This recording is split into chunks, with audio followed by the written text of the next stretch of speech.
Bonjour à tous et bienvenue dans Confidence, vous êtes sur OKLM TV pour une nouvelle émission et aujourd'hui je suis très contente parce que je suis en très bonne compagnie. Alors il s'agit d'une animatrice chroniqueuse TV au tempérament de feu. Elle est connue pour ses coups de gueule mais c'est une artiste et une femme avec un grand F. J'ai le plaisir de recevoir Enora Malagré. Comment vas-tu? Salut ma chérie. Ça va? Oui, ça va. Écoute, ça me fait vraiment plaisir que tu as accepté mon interview. Mais ça me paraît normal. Ouais? Ouais, parce que je t'aime beaucoup. Mais moi aussi. On a tous des bons souvenirs de toi en télévision. Ah bon? On va se repasser un petit magnéto des moments forts de Enora. Oh merde. Allez, c'est parti. C'est dingue ce que je suis en train de vivre. Punaise, j'ai 34 ans, je m'en fous. Et non, Oh, ouais, quoi? Qu'est-ce qu'il y a, on toi? pense très fort à Je suis une cada. 1, 2, 3. Jamais connu de loi. Si tu ne m'aimes pas, je t'aime. Si tu ne m'aimes pas, garde à toi. Si tu ne m'aimes pas, si tu ne m'aimes nous. Et non, allez-y, Excuse-moi, terminé. vu ton grand âge, je sors plus que toi, puis Oh moi je fais là, une émission de radio tous les soirs. Attendez, Le gars, ça ne veut excuse-moi, rien, on peut être plus âgé, le gars plus est sortir. ringard 2000, moi j'ai une émission de radio tous les soirs entre 21h et minuit. drôle. Place C'est aux jeunes qui se... Mais c'est drôle, moi ça ne me fait pas, je suis comme Guy, ce n'est pas divertissant. Oh baby, baby.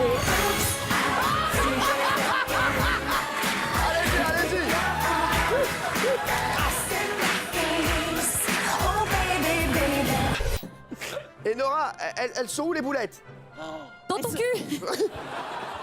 Et Nora, elle va. Oh punaise, attends. Oh là là. Oh là là. Et non. Et Nora, ça va? Top. Arrête, Eno, de bouger, bordel. Tu te calmes. Franchement. Attends, doucement, J'ai doucement, Tu très te très calmes, peur. Enora, doucement, tu te chérie. calmes, tu te calmes. Tu te calmes. J'ai très très peur pour elle. Tu peux pas les amener, mon chat, elles sont coincées. c'est Bon bah bloqué. donnez-lui une, puis on arrête ça. Allez, c'est parfait. Voilà, yes, Ouais, elle en a une. yes, j'en ai une. Tiens, Valou. C'est bon. Alors Enora, tu es originaire de Morlex en Bretagne. Ouais, hein, exactement. je l'ai bien prononcé? On dit Morlaix. Morlaix, pardon. Mais j'aime bien que tu dises Morlex. Ça donne un petit côté un peu plus exotique. Ouais, c'est Parce ça. que Morlaix, c'est pas funky, quoi. Enora, ça veut dire l'honneur. Hein. Ça vient de Enor, Ouais. du celtique Enor. Ouais. Donc, on peut dire que tu es une femme d'honneur. Oui. Je sais. Ça veut dire ça et ça veut dire aussi mère nourricière en breton. Mère Donc, nourricière. tout ce qui est avoir des enfants, faire des enfants, être un peu la maman de tout le monde, et ça, c'est un peu moi aussi. Tu protèges un petit peu Beaucoup. tes amis. Beaucoup. Surprotèges. Voilà. Ouais. Une petite anecdote que tu as racontée un petit peu Ouais. avant. Je vois que tu es quand même la grande sœur. Oui. On peut pas tout dire. On peut pas tout dire, hein. Mais, Mais, j'aide mes amis à ne pas se droguer. Voilà. Tout simplement. Bon, écoute, on Tout est chez simplement. OKLM, on dit tout. Voilà. Non, ou alors quand ils font des bêtises, je leur donne beaucoup de petites bouteilles d'eau pour qu'ils s'hydratent. Voilà. Mes amis m'appellent Mamita en fait. Donc, voilà. Pourquoi Mamita? Mamita, parce que mamie, maman de tout le monde et tout. Ouais, vraiment, hein, j'ai une tendance à être Depuis hyper... toute petite, on t'appelle Ouais, comme ça? depuis toujours, ouais, c'est très bizarre. Ah ouais. Donc voilà, petite maman, quoi. Petite maman. Tu es prédestinée à avoir des enfants. alors. Bah, je l'espère, écoute, j'espère que la vie m'en accordera beaucoup. Inch'Allah. Ouais, comme on dit. Inch'Allah. Et, j'aimerais te montrer, avant de commencer l'interview, une image. Ouais. Et j'aimerais que tu me dises les sentiments Que ça qui m'évoque. viennent, que ça t'évoque. Voilà, exactement. Voilà. Oh merde. Alors là, t'es dur. C'est une photo de toi. C'est une photo que j'ai T'avais postée sur quel mon âge? Insta, ouais, j'avais 7 ans, je crois, c'était en Bretagne, parce que j'ai Ouais. grandi en Bretagne, avec donc... Alors, je suis beaucoup plus âgée que toi, donc c'était Non, la pas mode beaucoup des... plus, hein, Ah bon? j'ai 30 ans, hein, donc... Bah alors, donc, je suis beaucoup plus âgée que toi, et donc du coup, en fait, c'est les années 80. Et dans ces années-là, on avait des jupes boules, des robes boules, Des robes cupcakes. Ma quoi. mère, elle appelait ça des robes de petite fille modèle. T'as eu ça aussi, toi? J'ai eu ça aussi, Ah là ouais. là, mais J'ai ça. avec le col, tu sais, qui fait Ah, très... le grand col et le tout. grand col Non, mais là, si chemisé, tu veux, cette robe, je la mettais 150 fois par an. Je la kiffais. Alors qu'elle est absolument dégueulasse. Et en plus, on voit vraiment. collants petite fille- assortis Ouais, et les tout. collants, mais on dirait Peter Pan, tu vois, la petite Ah, sœur de c'est Peter vrai, Pan, hein, tu vois, en c'est mini vrai. Peter Pan. Et donc, j'étais très fière de poser. C'était donc à Noël. Et j'ai vraiment une tête, mais d'hypocrite, quoi. C'est-à-dire que ça fait Non. enfant sage alors que je faisais connerie sur connerie. Ouais, parce que là, on me donne le bon Dieu sans Oh, confession, ouais, c'est tu vrai, vois. ouais. Alors que pas du Adorable. tout. Sache que T'étais plus j'étais. une Nelly Olson, toi. Oui, j'étais déjà odieuse, je faisais déjà plein de petites bêtises, donc vraiment, C'est vrai ce canapé me rappelle vraiment une très belle interview que j'ai faite avec Pharrell. Oui, bah, Pharrell Williams, justement, j'ai... Et là, vous allez voir, je vais m'étaler sur Siam, et là, on va pas dire que je ressemble à une prostituée, c'est bizarre, hein. Ah, c'est bizarre, hein, ouais. Forcément, Sexisme. Voilà. Tu rêvais de quoi quand t'étais petite? De faire du poney. C'est vrai? Ouais. C'est vrai que t'as une passion pour le poney? Ouf. Là, à Ça cet vient âge-là, d'où, je sais pas. Mais quand t'es petite, c'était les licornes, C'est les trucs vrai, et tout. ouais. Je faisais du cheval et tout, de l'équitation. Ouais. J'avais la chance que mes parents se saignent pour me payer l'équitation. Et à cet âge-là précisément, je rêvais d'être genre cavalière professionnelle, quoi, de faire ça de ma vie. Ça et danseuse. Ça et C'était danseuse. mes trucs vraiment de mes passions ultimes. Et bien, je n'ai fait ni l'un ni l'autre. Forcément, Oh. ouais. J'ai fait beaucoup de danse longtemps, j'ai fait du poney aussi longtemps, Ouais. mais j'en ai pas fait mon métier, quoi. Ouais. Mais vraiment, à cet âge-là, j'étais tout en galopade. Tout en galopade. Ouais. Et tu avais beaucoup d'amis aussi. Il me semble que même un peu plus à l'adolescence, tu étais un peu la leader. Tu avais ton petit groupe d'étudiants c'est ça, et toi. tout. Bah, je me suis un peu renseignée. Elle bosse, dis donc. Bah, j'essaye. Ouais, carrément, ouais. J'étais toujours un peu... En fait, j'avais... Le porte-parole. Ouais, un peu, ouais. Pff, j'ai fait des trucs, mon Dieu. Non, mais C'est quoi les pires trucs, les bêtises que tu as fait quand tu étais petite? J'ai fait des vraiment graves bêtises, on va pas le dire pour pas donner un mauvais exemple. Mais ce que je Ouais. faisais, c'est que j'avais un espèce de crew, j'étais la seule fille, un crew de garçons, ce qui était très... voilà, très faux-folle. Et avec Ouais. mes copains garçons, nous haranguions les foules et on récitait des textes de Che Guevara Waouh! dans la cour d'école. Nous étions très politisés, enfin, on essayait de l'être.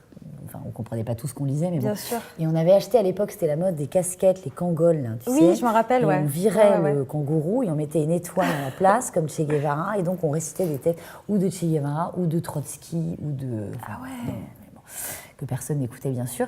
Mais nous, on avait l'impression d'être vraiment des leaders politiques, quoi. Voilà. Ah ouais. Ouais, Et, c'était la belle tu as crise pensé d'ado. peut-être à cette période de te lancer dans la politique ou de devenir présidente? Bien sûr. C'est vrai? Non, mais je sais plus à qui j'avais dit ça, mais ça m'intéresse beaucoup, la politique. Ouais. Peut-être que quand j'aurais vraiment récupéré toutes mes facultés mentales, que j'aurais bien bossé, que j'aurais récupéré tout mon cerveau, Ouais. peut-être que quand je serais plus âgée, je m'engagerais plus politiquement. C'est possible. Bah, tu es une artiste engagée, une militante en tout cas. Ouais, tu as ça dans très. le sang. J'ai 2-3 valeurs et 2-3 combats, ouais, Donc, auxquels tu je tiens tiens. ça de qui? De ton De père, mes ta parents, maman? des deux. Parle-moi de tes En- parents un petit peu. Je sais que tu as un lien assez Très fort, fort. très fusionnel avec mes parents, surtout avec ma mère, mais enfin mon père aussi, mais c'est un papa, ça fait Oui, plus de bien sens. sûr. Mais justement, ce militantisme, il vient beaucoup de mon père. D'accord. Mon père est quelqu'un dont je suis très très fière, qui a un parcours voilà, de vie, on n'en parlera pas, mais je veux dire qui a un bel exemple et qui est justement très droit dans ses bottes, qui a beaucoup de valeurs et qui est très politisé, plutôt très à gauche. Et qui m'a vraiment inculqué ça, le respect des gens, le respect des minorités, beaucoup. Je me souviens, enfin bon, vraiment beaucoup. Lui était plutôt fier quand j'étais collée pour avoir harangué les foules sur du Che Guevara, lui était plutôt content. Et maman m'a vraiment inculqué la passion pour la culture, pour le cinéma, pour la musique, beaucoup. Les deux pour la ce qui est musique. Mais artistique, j'ai des souvenirs de mes parents. J'avais 7 ans justement quand je portais Ouais. cette robe immonde, Petite robe, qui verte. dansaient dans le salon tous les deux sur du Gilberto Gil, tu vois, ou sur de la musique un peu 68arde. Donc la passion de la musique, c'est par eux, et on va dire tout ce qui est politique et tout, c'est plus papa. Ouais. Voilà. Donc tu étais prédestinée à amener ta voix Avoir au une grande peuple, gueule. on va dire. Oui, on va dire. Pas forcément grande gueule dans le sens péjoratif du terme, mais au moins être une personne influente, en tout cas. Influente, je sais pas. En tout cas, ce qu'ils m'ont inculqué, c'est sûr, c'est le fait de pas la fermer, en tout cas. Ouais. D'être vraiment dans un souci de rendre compte de l'injustice. Et de lever mon tout petit point quand j'étais pas d'accord. Et Bien surtout sûr. que là, tu le vis aussi en ce moment, ce qui se passe au niveau des femmes, ce mouvement. Moi, je l'ai vécu très très tôt avec une maman et un papa qui m'ont dit, voilà, il y a des choses, c'est pas parce que tu es une femme que tu dois accepter. C'est bien. L'égalité, qu'elle soit salariale ou autre, mais je veux dire, ils m'ont tout de suite très tôt inculqué ça en me disant que tu es une fille, mais rien n'est impossible. Par contre, par exemple, chez moi, j'ai jamais entendu le mot garçon manqué. C'est un terme qui n'existait pas à la maison, Bien sûr. qui est un terme à mon sens, qui devrait être banni. Ouais. Ça veut dire quoi d'être un garçon manqué? Ça veut dire que tu pars du postulat de base, que tu es qu'une femme un peu masculine, ratée. Non mais donc voilà, c'est un terme, c'est un exemple, mais tu vois, qu'on a très vite banni dans le vocable de la maison. Et avec, moi j'ai été élevée en plus dans un matriarcat breton, donc avec des femmes très fortes, voilà, qui tenaient des bars, qui étaient résistantes pour certaines pendant la guerre et tout. Donc vraiment des tempéraments très forts. Et puis on m'a élevée dans la fierté d'être une femme parce qu'on fait beaucoup plus de choses que les Mais hommes. c'est vrai, et puis nous même... portons les enfants, nous avons nos règles, voilà, tout. On a le berceau de l'humanité en soi, dans ouais. notre... Et puis on se plaint pas, et puis voilà. contrairement aux garçons, quand ils ont une petite grippe et qu'ils appellent leur maman, nous allons travailler quand nous avons une maladie plus grave. Voilà, exactement. Bisous à vous. Non mais tu vois, c'est donc vrai. j'ai été beaucoup élevée là-dedans. en tout Mais cas, c'est bien parce que ça part justement de l'éducation, cette façon de penser. Parce que malheureusement, on a trop souvent appris aux femmes de se faire toutes petites Oui. et de servir l'homme. Et ça part de là, en fait, ça part de l'éducation. On devrait Oui. peut-être changer notre façon de communiquer avec... C'est très compliqué, c'est un système très ancestral, il y a la société judéo-chrétienne aussi, enfin il y a plein de choses qui font qu'effectivement la femme est de fait plus asservie. Bien sûr. Et après, je pense qu'il faudrait aussi éduquer les petits garçons à regarder les femmes différemment. Par exemple, en Bien ce moment, sûr. il y a des jeunes filles, on les empêche de s'habiller comme elles veulent à l'école, À l'école, pardon, ouais, c'est vrai. pour essayer d'éviter que les garçons soient tentés de les agresser. Mais enfin, je pense que c'est le monde à C'est l'envers. le monde en à fait. l'envers, Il faudrait exactement. juste dire à nos petits garçons qu'une femme qui porte une mini-jupe ou qui se tient mal sur un canapé, ça ne veut pas dire que c'est une mauvaise femme, que c'est une sorcière, quoi. Tu l'as mal vécu, ça, quand on t'a, tu vois, quand on t'a un petit peu donné cette étiquette à cause de Vilipendé là-dessus. Voilà, l'interview de Pharrell Williams. Avec du recul, maintenant, ça me fait sourire parce que c'était surtout très sexiste, en fait. L'interview était mauvaise, ça c'est un fait. Ouais. Après, ma posture sur le canapé, c'est une rigolade, en fait. C'est d'un sexisme absolu, en fait. De considérer que parce que Tu te tiens un me petit tiens peu à mal sur l'aise. les canapés, ça fait de moi une pute. Alors Ouais. déjà, la pute est noble aussi, hein, déjà. Et puis, non, je vais continuer à mal me tenir sur les canapés. Voilà, En tout tout cas, tu longtemps te que tiens j'existerai. comme tu veux sur le mien. Voilà, tiens. Voilà, vas-y. je Non, t'en mais prie. voilà, écoute, ça m'a fait sourire. J'ai trouvé que ça me réduisait à quelque chose que j'étais pas. Mais bon, il fallait bien que je me prenne aussi des scuds dans la tête, étant donné que j'en mettais beaucoup aussi à d'autres. Ouais, Donc c'était un peu de bonne guerre. c'est de bonne guerre. Mais c'était pas exactement. toujours justifié. pas C'est grave. vrai, mais c'est jamais le cas en fait. C'est Non, vrai mais que c'est jamais le c'est cas, jamais oui, le bien cas. Il y a sûr. toujours des trolls qui viendront. Ah oui, c'est ça, les jeunes, on dit les trolls maintenant. Les trolls, ouais.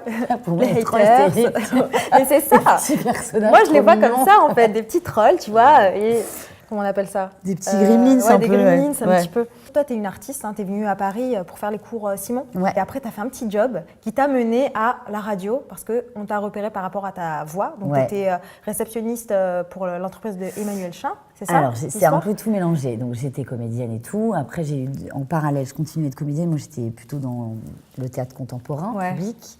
Et en fait, en parallèle, pour gagner de la thune, effectivement, j'étais hôtesse d'accueil. Mais celle qui m'a repérée pour ma voix et tout, c'était Fadia Dimerji, une des fondatrices de Radio De Nova, Radio Nova, ouais. qui est là-haut. Et qui m'a pris sous son aile et qui m'a appris le métier d'animatrice Donc, elle t'a radio. dit, tu as une voix de radio. Ouais, Donc, c'est grâce à ta voix Ouais, encore. exactement, Parce parce que- qu'elle m'a entendue en soirée. D'ailleurs, elle a cru que j'étais comme toi, une belle grande brune. Pas du tout, elle est une petite blonde, rien à voir. Et quand je me suis retournée, elle m'a dit, mais toi, t'as une voix. Et puis moi, je faisais rien. Enfin, je faisais un peu des bêtises à l'époque et tout. Ouais. J'étais un peu dans mes formations de comédienne, mais bon. Et là, elle m'a pris sous son aile et elle m'a tout appris. Elle m'a donné aussi des bouquins dans les mains. C'est Elle m'a dingue, fait- ça. Ouais, je lui dois tout, c'est ma deuxième maman. Et voilà, qui serait très fière, là, je pense, en ce moment. Ouais. Mais ça s'est passé comme ça. Et après, donc, j'ai passé 7 ans à Nova où j'ai fait un peu tout. Beaucoup chroniqueuse, mais d'un peu tout, du T'as appris matin, le de la métier sur nuit, le tas, de en fait, tout. hein. Ouais, complètement. Mais là, j'ai eu la chance de grandir à Radio Nova avec Ouais. des gens que j'observais. Moi, j'étais un peu éloignée de tout ça, mais j'ai observé des grands animateurs, des personnes extraordinaires. J'ai assisté à des scènes folles. Enfin, voilà. Tu as des C'était- anecdotes à raconter de cette époque? Non, mais j'ai vécu tellement de choses. Ouais. Des moments où il faut ramener du cassoulet lors d'une matinale. J'ai vécu. Non, le truc que j'ai vécu le plus fou, c'est que j'ai rencontré Afrika Bambaataa. Et ça a été. C'était pour les 25 ans de Radio Nova. Ouais. Et donc, on me demande d'accueillir les artistes qui viennent. Donc, il y a les Wu-Tang, il y a IAM, il y a tout le monde. Tous les gens qui ont participé T'as dû rencontrer au du succès. monde, hein. Ouais, j'ai vu du bon monde. Moi, je Ah peux te ouais. dire Iggy Pop, des gens merveilleux, les Rita Mitsuko, tout. Ouais. Et là, bon, pour ceux qui aiment le hip-hop, un des pères fondateurs, c'est évidemment Afrika Bambaataa. Moi, je suis passionnée de hip-hop depuis que je suis petite. Ouais. Et là, on me dit, tu vas aller chercher à l'accueil Afrika Bambaataa. Et si tu veux, tu peux lui poser 2-3 questions qu'on va Ah, filmer. c'est Comment te cool. dire, j'ai rien fait, j'ai pas réussi. Ah ouais? J'ai été chercher Afrika Bambaataa. Tétanisée. Tétanisée. Putain. J'avais prévu toutes mes petites questions et tout. On m'avait dit vraiment, on me donnait un cadeau, tu vois. Ouais, J'étais ouais, quasi carrément, stagiaire ouais. et tout. Mais bon, ils étaient hyper cool, ils ont Oh là compris. là. Et donc, je suis restée avec lui dans le hall comme ça, à le regarder, mais vraiment comme si c'était un baba au rhum et tout. Et j'étais en train de me dire, je suis en train de vivre un truc incroyable. Et après, il a fait un freestyle et tout. J'ai vu Diabs débarquer. Enfin bon. J'ai vu des choses merveilleuses et j'ai travaillé avec des gens merveilleux. Du coup, après, ça a découlé Et après, voilà, d'autres choses. Après, après, ça a continué ton commencé, bonhomme de chemin, tu as travaillé avec Koé, puis tu as rencontré Cyril Hanouna. Donc, j'aimerais bien savoir comment ça s'est passé, votre connexion, et puis tu as pris son aile Cyril, dès le début. Il y a longtemps, mais genre de fêtes, de tout. J'écrivais, moi j'étais aussi auteur à l'époque, j'écrivais des sketchs avec une copine qui est brillante, qui s'appelle Julie Bargeton, qui fait une très grande carrière aujourd'hui. Et avec Juju, on présentait des sketchs, on était allé dans sa première boîte de prod et on l'a rencontré comme ça. Ça l'a pas fait parce que lui à l'époque ça marchait pas, nous non plus, on est devenus potes. On s'est jamais quittés en fait, mais ça fait genre 15 ans. D'accord. Et après, moi j'étais à France 4 déjà, je couvrais un peu les événements musicaux sur France 4. D'accord, ok. Et à l'époque, il m'a vu débarquer sur France 4, il m'a dit moi j'ai besoin d'une meuf qui aime pas la télé en fait. Je fais une émission, j'ai besoin d'une meuf qui aime pas la télé et tout. Viens, je lui ai dit vas-y. Mais toi, t'aimais pas la télé, mais quand même, tu bossais pour la télé. Oui. Mais tu regardais pas. J'aime pas la télé, quand je dis j'aime pas la télé, ça fait un peu réducteur, j'aime peu d'émissions en télé. Peu d'émissions, Mais ce que moi je faisais, j'aimais bien. Ouais, voilà, forcément. Mais c'est vrai que oui, la télé, en tout cas, les grosses émissions populaires et tout, ils cherchaient quelqu'un pour essayer un petit peu d'être clivante et de dire ce que... Et on a créé cette petite équipe folle, où on se connaissait tous un peu plus ou moins les uns les autres, tu vois. Et voilà, et puis chacun a créé ses petits personnages, ses petits trucs, et ça a cartonné, on ne pensait pas. Enfin, nous, on a écrit ça quasiment sur un coin de table, tu vois, au début, l'émission. Ouais, tu t'attendais pas à un tel succès. Mais pas du tout, il y avait plus de gens qui nous mataient sur Facebook que l'émission, des gens qui nous regardaient vraiment. Donc et à quel moment ils ont changé de... Je sais pas, la deuxième année, je crois. C'est la deuxième année, ça a eu, ouais, je sais pas, mais le talent de Cyril et puis le fait qu'on soit une espèce de bande un peu. C'est comme une sitcom. Hein. J'ai reçu Jean-Michel Maire il y a pas longtemps. Il a dit c'était comme une sitcom. Il y a tout le monde avec son personnage Ouais, et en fait chaque personne peut s'identifier. En fait, tu vois, t'avais la petite cousine insolente, le tonton libidineux, le machin. On a créé l'émission comme ça pour que chacun puisse se reconnaître et tout un peu dans chacun d'entre nous. Et donc, du coup, ça a pris. Et puis, aussi le talent de Cyril d'entertainer, je vais y arriver, qui a créé une nouvelle façon d'animer aussi. Ouais. Donc, qui n'existait pas encore en France. Donc, du coup, je pense que tout ça, ce qu'on disait aussi, ça a été moins le cas après, vers la fin. Mais au début, on dénonçait vraiment des choses. Moi, par exemple, évidemment, mon cheval de bataille, c'était la télé-réalité, mais pour dire à quel point c'était un peu dangereux. Ouais, et on pouvait citer, je sais pas, du Bourdieu pendant l'émission. Enfin, on faisait des vraies analyses, je trouvais assez profondes sur ce que était la télé, et tout en divertissant les gens. Donc ça, c'était un peu nouveau. Enfin, je pense, mais c'est surtout Cyril qui a mené ça d'une main de maître, qui a fait que ça a cartonné. Mais on s'y attendait pas du tout. Et moi, je suis restée donc 7 ans là-bas. C'est usant après, c'est parce que c'est beaucoup. Ouais, le train-train d'aller tout le temps. Le matin, tu allais à la radio. Après, c'est un rythme effréné un petit peu. Comment t'arrivais à tenir? Non, mais attends, t'es pas à l'usine, quoi. Tu tries pas les champignons, tu vois. Donc puis aussi, il y a l'après, quoi. Cool, hein. T'as 2 heures intenses qui sont sur le plateau, mais il y a l'après, il y a les réseaux sociaux qui ont forcément un impact sur ton état mental, enfin psychologique. C'est bien dit. Mental. Désolée. Non, mais tu vois, je veux dire, ton humeur, tu vois. Je veux dire, c'était dur parce que ça, c'est le service après-vente, ouais. Voilà. Et le service après-vente, ça dépend. Moi, j'ai beaucoup été... Il y a eu des hauts et des bas. Oui. Après, mon personnage était ce qu'il était, donc c'était normal que certaines personnes sur les réseaux m'en foutent plein la tronche. C'est le jeu. Ouais. C'est comme ça. J'y mets pas plus que ça. Ouais. Je lis pas, déjà. Ouais, je lis rien. Je lis un peu plus sur Insta parce que c'est plus bienveillant, puis je trouve que c'est plus constructif en fait. Les critiques que je peux recevoir sur Instagram, par exemple, me semblent plus constructives. Après, il y a aussi des choses merveilleuses sur Twitter, c'est une façon de faire passer des messages. Il y a aussi des gens extrêmement intelligents qui nous font aussi des analyses hyper percutantes sur Twitter. Il y a de tout.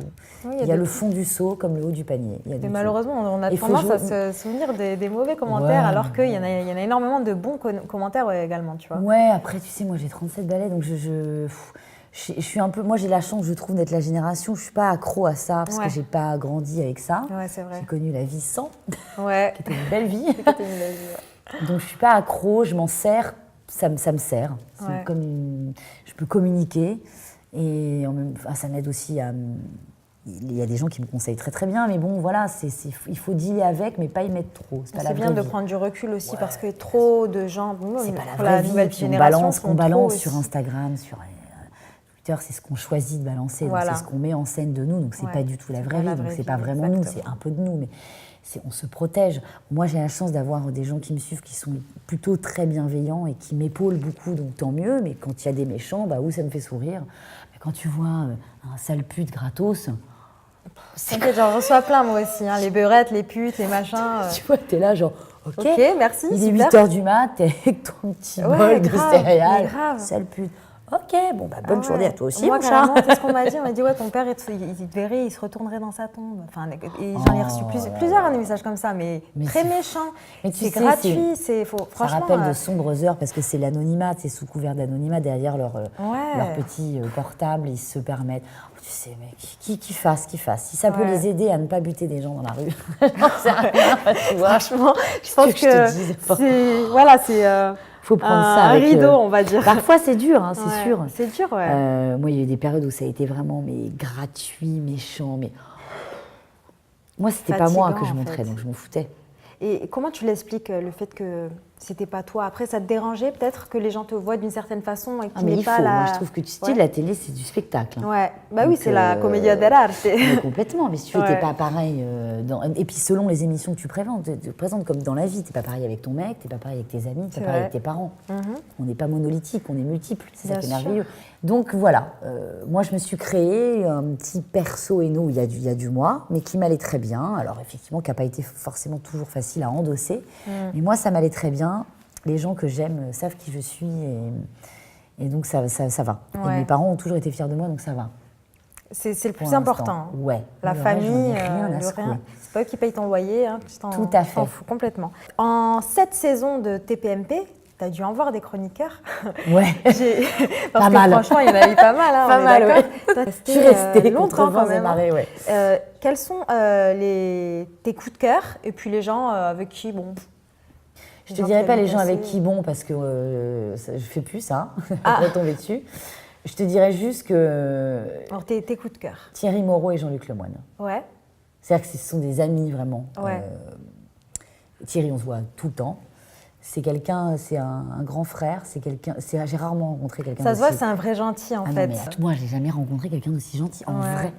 Ouais, C'est-à-dire que Thierry, tu l'appelles à 4 du mat, il débarque, lui et sa femme, Fred, salut, que j'adore. Mais non, mais moi j'ai fait un transfert, c'est ma deuxième famille, tu vois. Ah ouais. C'est un mec qui a des valeurs humaines incroyables, même la façon dont il est parti, touche pas à mon poste, parce que, enfin, pareil, c'est d'une. Ah là là, il a la classe, c'est un super ami, c'est un super père, c'est un super mari, enfin, c'est quelqu'un de. C'est très rare dans ce métier. Et Jean-Luc Lemoyne, pour les mêmes raisons. Et parce que Jean-Luc, c'est en plus une des personnes qui me fait le plus rire. Ouais. Et pareil, c'est quelqu'un de solide qui est là, Qui intègre aussi, il a l'air très intègre. et puis il est brillant. C'est vrai. Moi, je l'aime beaucoup, vraiment. Et puis qui est toujours là, quoi, dans les bons et dans les mauvais moments, et qui est toujours objectif, qui conseille bien. Moi, c'était mon voisin en plus de table, alors qui a vécu des choses fortes avec moi, parce que c'était quand ça allait pas et tout, et que, Bah ouais, et t'étais que juste ça à va côté pas et de que tu es tout. en direct et que tu dois faire comme si ça allait. J'en ai souvent parlé, mais que ça soit physiquement, parce que j'ai eu des crises d'endométriose en plein direct, donc j'ai mal. Ouais. Quand tu as des peines de cœur, voilà. Et que c'est dur, ouais, parce que toi, t'étais tous les jours En pratiquement. direct, mais en bon, direct. ça, tout le monde le vit, mais je veux dire, Ouais. bon, le pire, c'était quand j'avais des problèmes de santé, tu vois, où là, c'était dur. Et il est là, il te prend la main, il est, enfin, vraiment, Ouais, c'est Jean-Luc, des choses. Humainement, c'est des personnes que. laisse tomber. Les autres, après, je les aime tous, mais c'est vrai qu'on est moins proches. Après, Bien sûr. puis évidemment, c'est de la télé, donc parmi ce florilège de chroniqueurs, il y a eu des gens surréalistes, d'une hypocrisie. Mais c'était toujours moi la méchante, bien sûr. C'était beaucoup plus facile. C'est mais, plus facile, ouais, c'est certainement de se. Si les gens savaient, mon Dieu. Mais bon, donc Mais on veut savoir, mais bon, non, après. non, parce que c'est pas, il faut pas faire ça, que j'ai assez Ça sert balancé. à Mais, rien, ouais. mais puis les gens sont pas bêtes, j'imagine. Mais sachez que vraiment, enfin, ouais, les gens sont pas comme ça dans la vie, quoi. Ouais. C'est marrant. Quel est ton plus beau souvenir et ton pire souvenir sur le plateau? De TPMP, Ouais. le plus beau souvenir, c'est quand on avait fait un cache-cache en direct avec Gad Elmaleh. Ah ouais? Ah, je sais pas pourquoi ça me. J'ai ri, mais ça c'était trop bien. Je me Ouais. suis dit, on est quand même ouf, quoi. Et le pire, bah forcément l'époque Farrell où je m'en suis pris plein la gueule Sur le plateau? sur le plateau par mes propres mes- amis et par Ah mon non, propre ça, c'est horrible. patron. qui vraiment me demandait de me justifier sur un truc où je n'avais pas à me justifier. J'avais trouvé que ça... Enfin, il y a eu Ça 2-3 ne concernait moments comme même ça pas un peu l'émission, en plus. humiliants que j'ai vécu, qui n'étaient pas nécessaires. Ouais. On en a parlé avec Cyril maintenant, où j'en ai beaucoup voulu. Je trouve que l'humiliation comme ça n'est pas... Enfin, vraiment, c'est pas obligatoire. Mais bon, c'est la vie, hein. Alors, il me semble que j'ai regardé une de tes interviews il n'y a pas si longtemps que ça, et tu disais ce qui était déplorable dans le milieu de la télévision, c'était l'objectisation de la femme. Absolument. Donc, j'aimerais bien que tu m'en parles et ce que tu as voulu exprimer. Mais auquel j'ai pu aussi moi participer. Mais Oui, bien sûr. en télé, quand tu noteras, beaucoup de jeunes femmes sont des femmes objets, ou des femmes prompteurs. Si tu veux. Voilà, c'est ça, des speakers. Des speakerines. Et puis pareil, on accorde plus facilement de vieillir à un homme en télévision qu'à une femme. Exactement. On a vu certaines grandes animatrices ou grandes journalistes se faire éconduire parce que le temps était passé pour laisser place à une femme plus jeune et qu'eux estiment plus jolie. Bon, ça pour moi c'est du sexisme et de la misogynie infernale. Absolument. Et puis pareil, c'est vrai que quand tu es une femme en télé, que tu es un peu effectivement aux grandes gueules ou que tu n'as pas forcément le physique type, tu vois, enfin, tu es un peu mis sur le banc, je trouve, le banc de touche. Il n'y a pas assez de femmes noires en télé. Il n'y a pas assez de femmes métissées. Il n'y a pas assez de femmes comme toi, avec une jolie peau marronnée. Ouais, c'est vrai, c'est vrai. C'est très stéréotypé. Alors, ça bouge, mais je trouve que ça bouge lentement. C'est lent, Surtout et on ne donne pour pas les- la chance, j'ai je l'impression. trouve, surtout pour les femmes noires. Je trouve que ça, c'est un combat qu'il faudrait mener toutes ensemble. Comme c'est le cas dans le cinéma. Je ne sais pas si tu as vu, là, il y a Aïssa Maïga, Oui, Nadège elle a Boussaïdan, fait un qui livre qui s'appelle sur, voilà, Noir à n'est pas mon 16. métier. Sur le cinéma, c'est pareil en télévision. Comme les femmes rondes, comme les rousses qui ont beaucoup Il y a un de rousseur. Non, stéréotype qui doit toujours être présent. Et si tu parles trop fort, et si, enfin voilà, tu n'es pas retenu. Donc il faut que ça bouge un peu. Et puis, enfin voilà, on est sur une télé que je trouve toujours très archaïque, très sexiste. Souvent, par exemple, moi il y a un truc qui m'avait choquée. Sandrine Quétier qui avait présenté Danse avec les stars. Je m'étais dit, tiens, pour une fois, il y a un gros barnum qui va être présenté par une femme. Sandrine, en plus, qui est plutôt brillante, qui a quand même beaucoup de bouteilles. Il a fallu qu'on mette chaque semaine un autre mec avec elle, un autre. Un Nikos, un, je sais pas, un de Chavannes, Laurent un machin, Aubonnet. comme si une femme ne pouvait pas présenter un gros barnum toute seule. On n'est plus en l'an de grâce, il va falloir que ça change. Ça serait bien que ça soit Ça serait l'inverse. bien, ouais. Ça serait bien que ça soit une gonzesse qui fasse par exemple les enfants de la télé et qu'à côté il y ait un petit mec qu'on mette à poil et qu'on lui demande de nous faire dans... voilà, me on va rappelle gagner un une télé en tapant le 36-15, je sais pas quoi. Non. Moi, je suis d'accord. Hein. D'ailleurs, Non, je mais ne sais pas c'est si tu as vrai. regardé sur Netflix, il y a un film qui s'appelle Je ne suis pas un homme facile. Très bien. Mais moi, ça m'a Tu l'as mis... regardé je l'ai vu, ouais, avec Vincent Elbaz. Ça m'a Pas mis mal mal, à hein. l'aise, moi. Ah ouais Tu sais que ça m'a mis mal à l'aise, que je me suis dit, putain, mais c'est tellement juste. C'est ça. Si on retournait tout. Mais allez le voir sur Netflix. C'est énorme. C'est énorme. Enfin, vraiment pour vous les hommes, hein, surtout, hein, parce que ça va vous apprendre pas mal de choses sur ce que les femmes subissent au quotidien. C'est hallucinant. C'est pas normal. Il y a une scène dans ce film, vous verrez, où il y a un mec une femme qui court torse-poil. Tu l'as vu ou pas cette scène? Quand il y a des mecs en jogging qui courent torse-poil, c'est normal, Bien là, sûr. au bois de Boulogne, je sais pas où. Ouais. À moi, demain, je vais courir torse-poil dans la rue, avec mes grosses loches, là. Et on va voir. Et on va voir et vous serez peut-être. Mais il y en a marre, pourquoi on peut pas faire ça, nous? Bah ouais. Je kifferais tellement. Franchement. Ça risque de faire mal au dos après. Ouais, mais bon, tu sais, en free. Ouais. Bon, C'est après, notamment si tu pour veux, ça. j'ai- Non, mais c'est pour des trucs comme ça, tu vois, Ouais. qu'on a monté avec Justine, notre appli, tu vois. Ouais, c'est C'est important. ça suffit, là. Faut que la machine se renverse un peu. Donc, on va parler de cette application, la Woman Trendy Family. Donc, Ouais. moi, j'adore. J'ai téléchargé l'application. Hein. Allez Merci, le ma faire tout de chérie. suite. Donc, il s'agit de mettre en lumière des histoires. Alors, il y a plusieurs axes. Il y a 4 axes. Donc, Ouais. l'âme, le corps, le cœur Et la tête. et la tête. Donc, Ouais. j'aimerais que tu me parles de ces axes, justement. Bah, en fait, c'était une façon de faire des rubriques, tu vois. Ouais. C'est que dans la tête, on va mettre, tu vois, nos coups de cœur. Par exemple, dans la rubrique tête, on va mettre toutes nos interviews un peu engagées. Ouais. Par exemple, quand on a fait l'interview sur une femme yéménite, on la met là. Quand Justine fait une ministre, on met ça là, tu vois. Après, le corps, bah, c'est tout ce qui parle de nous, de notre corps. Mais alors, nous, on ne fait pas un site... Santé, bien-être aussi. Oui, mais nous, on ne fait pas, ouais, on va te donner la super crème pour maigrir. Non. Ah ouais, non, non. Y a rien C'est qui marche. acceptez-vous tel que vous êtes. Voilà, parce Voilà. qu'en vrai, ça n'existe pas. Il n'y a pas de crème Puis miracle. on est déjà assez sous pression. Donc ça va. Déjà, on vieillit, on a des vergetures de la C'est de cellulite. s'accepter, de vous donner des techniques un peu cool pour s'accepter, etc. Avec des experts qui nous accompagnent. Dans la rubrique cœur, c'est tous nos coups de cœur, nos coups de cœur de son, nos expos, nos trucs, tout ce qu'on kiffe et tout. Enfin, tu vois, on a rubriqué un peu les choses comme ça. De culturel Exactement. aussi. Mais en gros, c'est un média féminin, 100% digital, décomplexé et engagé. C'est tout.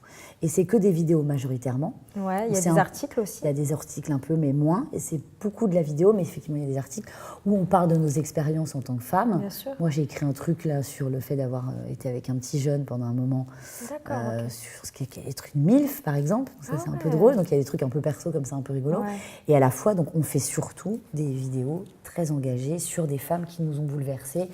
Par exemple, Laetitia Mendes qui a créé une association qui s'appelle Génétique Cancer sur la reconstruction qui s'est fait enlever les seins parce qu'elle a eu un cancer. Enfin, elle pensait avoir un cancer du sein, donc la façon dont elle s'est reconstruit les seins, la poitrine, ça c'est très important d'en parler. Bien sûr. Donc on a fait une femme yéménite parce qu'on estime que le Yémen c'est quand même la plus grande crise humanitaire du monde et que personne n'en parle. Ouais. Donc on a eu la chance de pouvoir interviewer une femme yéménite, ce qui est très très très rare. Enfin bref, toutes sortes d'interviews, je trouve, qui sont des portraits de femmes très intéressants et qui ne sont pas assez mis en lumière. Voilà, et on a monté ça avec ma meilleure amie, Justine Fraioli. Donc parle-moi un petit peu déjà de votre amitié. Comment vous êtes rencontrés et comment vous en êtes venus à créer ce projet? Ouais, alors Juju, je l'ai rencontrée il y a plus de 10 ans. Vous avez quelques jours de différence, il me semble. Hein. Vous êtes on a très un mois et proches. demi de différence. Juju, je l'ai rencontrée grâce à Touche pas mon poste. Elle était la première année à France 4, donc ça fait 8 ans qu'on se connaît. D'accord. La première année, et on a eu un coup de foudre immédiat. Genre le soir même, c'est une soirée pyjama. Ah, super. Ouais, on a eu ce qui est rare, parce qu'entre, comme tu l'as dit tout à l'heure, dans ce métier, les meufs... Malheureusement, elles sont très rivales. Elles sont très rivales au lieu de, justement, de Ouais, empower, tu vois, de se donner Mais c'est en train plus de de changer. valeur. Bah ouais, Maintenant, il y a plus de bienveillance. Ouais. Et du coup, avec Juju, voilà, on a eu un coup de cœur, ça s'est très bien passé, on est devenus très très amis. Et on est partis au même moment l'année dernière. Moi, je suis partie Touche pas mon poste. Elle a quitté ses projets professionnels, notamment la radio et RFM. On trouvait toutes les deux qu'on ronronnait un peu dans notre vie professionnelle, qu'on commençait à s'ennuyer. Et on avait envie de monter un média qui nous ressemblait, qui nous ressemblerait. Et voilà. Et donc, on a eu l'idée un soir dans la cuisine en buvant un verre de Coca. Voilà.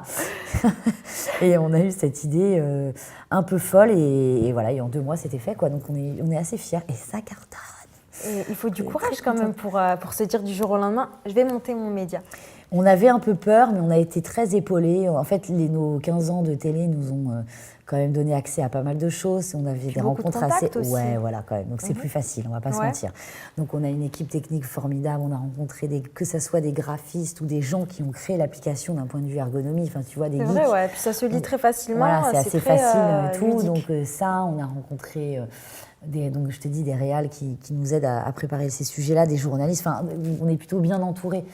Donc, ça aide à justement faire naître un projet comme ça, c'est sûr. Tu as pris du recul par rapport à la télévision. Juste après ton départ de TPMP, tu as fait un voyage aux Philippines. Ouais. Tu as rencontré des femmes fortes là-bas. J'aimerais bien que tu me racontes un petit peu ce qui t'a bouleversé là-bas et ce qui t'a un petit peu mis dans cette certitude qu'il fallait que tu fasses bouger les choses pour les femmes. C'est vrai que je voyage depuis longtemps et beaucoup, et à chaque fois, je filmais, mais pour moi toute seule, des portraits de femmes. Ouais. Et le dernier en date, effectivement, c'est les Philippines, où je me suis retrouvée sur des îles assez isolées. Alors là, on est loin des images paradisiaques de ce qu'on peut montrer. Alors c'est très beau, je veux dire, mais je n'étais pas là-bas pour me foutre de la graisse à traire et bronzer. Oui, voilà.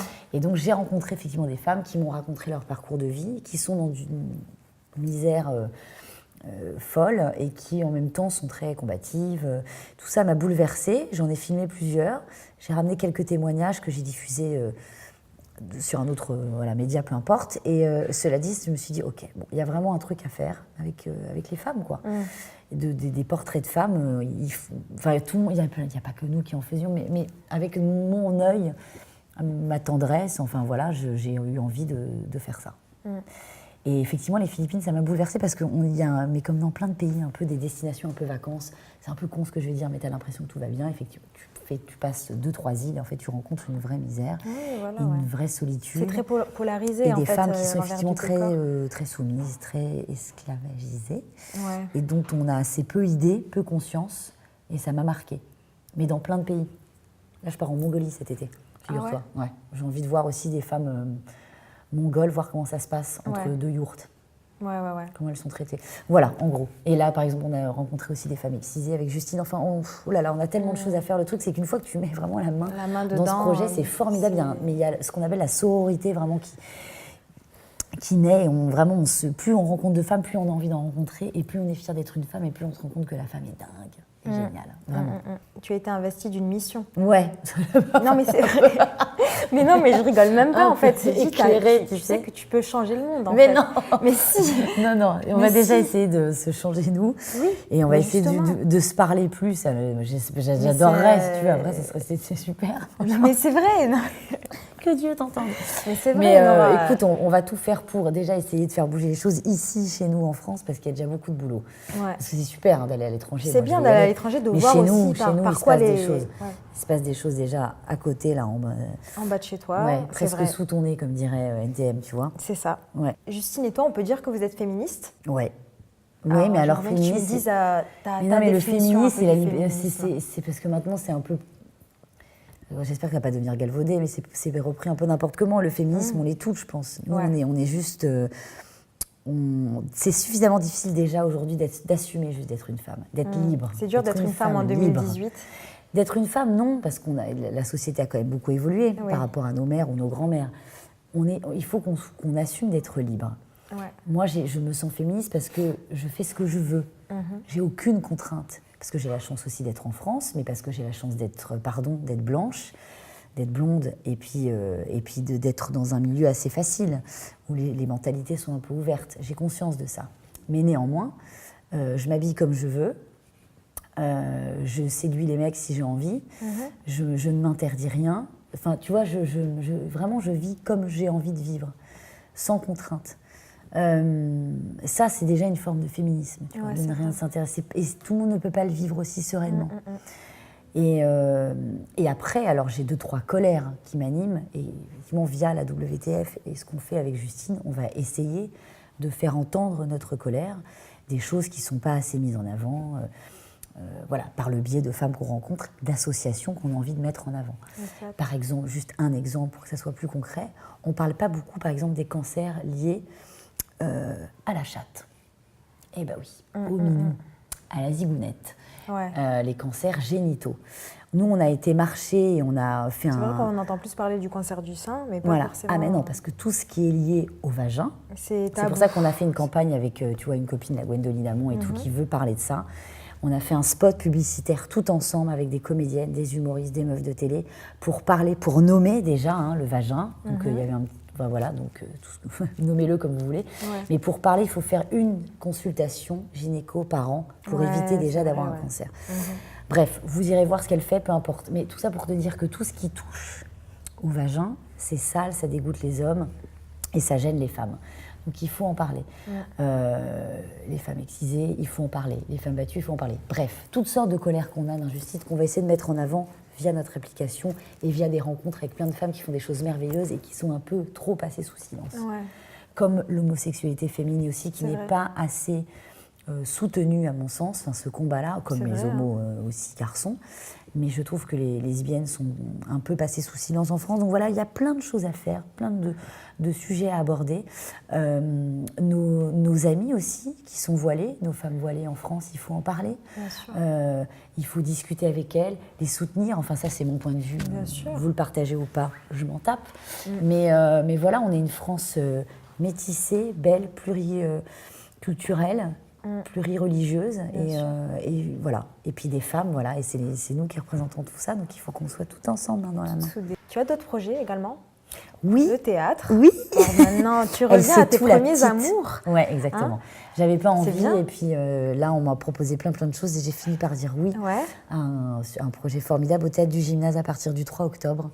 Une mise en scène d'Alain Sachs, La Dame de chez Maxime. Donc je suis très contente. À partir du 3 octobre, je viendrai te voir. Merci, oui, j'espère. Oui, il n'y a pas de problème. J'espère. À partir du mois d'octobre. Ouais. Peut-être le cinéma plus tard, on ne sait pas. Peut-être dans la réalisation, même dans l'acting.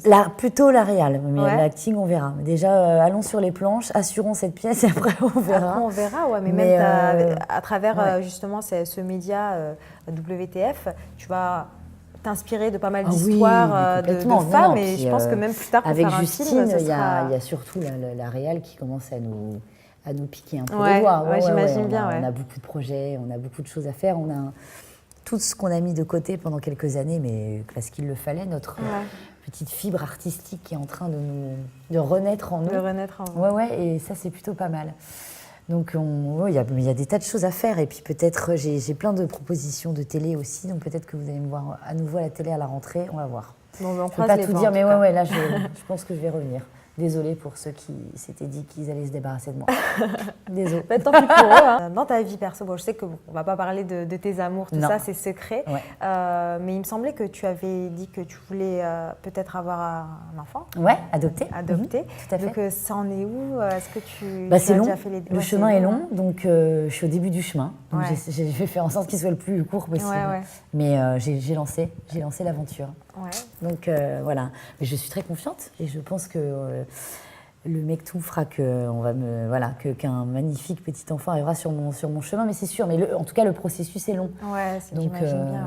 Ouais. mais ça vaut la peine. Mais oui, je crois. carrément. Puis même de sauver un orphelin. C'est lui bien. qui va me sauver, je crois C'est plutôt. lui qui va te sauver, vous allez vous sauver Ouais, tous ouais. les deux, quoi. Je veux dire, c'est beau. Moi Ouais, aussi, ouais. si je peux, dans le futur, adopter, c'est important parce que il y a des enfants qui souffrent, en Ouais, fait. ouais, Et si beaucoup. on peut éviter, tu vois, de faire en Il sorte faudrait déjà qu'ils soient seuls, quoi. faciliter le processus Tu vois, d'adoption. c'est ça que je comprends pas. C'est tellement long. Ouais, mais en tellement même temps, c'est chiant. normal. C'est pour vraiment s'assurer que ouais, l'enfant arrivera dans une famille Équilibré. tout solide ça. et équilibrée.